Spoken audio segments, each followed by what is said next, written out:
Tanggal na nga sa trabaho eh. Paano gagawin ko? Sana natanggal ako eh. Malas eh. Nako! Paano ka kasi hindi mamalasin, ha? Wala kang ambisyon! Kontento ka na ganito tayo habang buhay, isang kahit, isang tuka! Tapos sasabayaw pa ng pag-iinom! Paminsan-minsan lang naman ito eh. Kahit na! Pagkalang...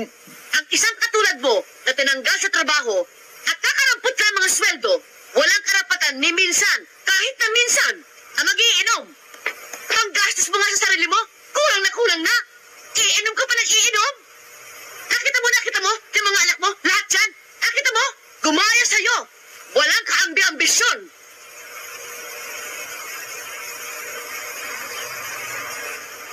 Ako, buwisit na ito ha. Naman eh. Talagang hindi na ba kayo titigil? Wala na kayo ibang ginawa kundi mag-aaway ah. Kaya minamalas tong bahay na to eh. Aba, nagsalita magaling? Oo, talagang magaling ako dahil kailanman hindi ako gagaya sa inyo. Walang nangyari sa mga buhay nyo. At ikaw, sa palagay mo ba, maaayos mo buhay mo? Ha? Ha? Gumagaya ka sa tatay mo na ang hilig musika. Musika ang gusto ipalamo sa kanyang pamilya. O ngayon, nasaan ang musika ha? Nasaan?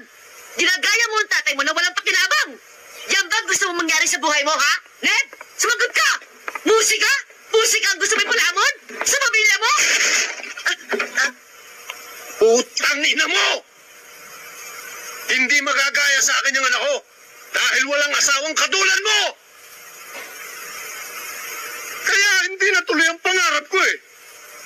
Dahil kinontra mo eh. Pinamili mo ko kung yung pangarap ko, ikaw. Natural, pipiliin kita, mahal kita eh. O ano ang nangyari sa akin ngayon?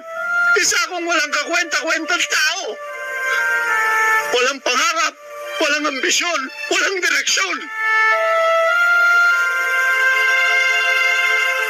Pero kahit ganito ako, kahit kailan di ako nagsisi, nawala ang pangarap ko dahil pinili kita. Kasi mahal kita eh.